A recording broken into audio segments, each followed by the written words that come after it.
বিস্তীর্ণ দুপারে অসংখ্য মানুষের হাহাকার শুনেও নিঃশব্দে নীরবে ও গঙ্গা তুমি, ও গঙ্গা বইছ কেন?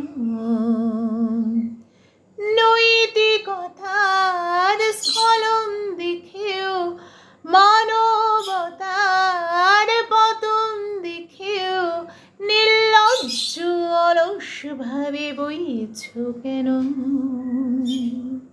সহস্র বর্ষার উন্মাদনার মন্ত্র দিয়ে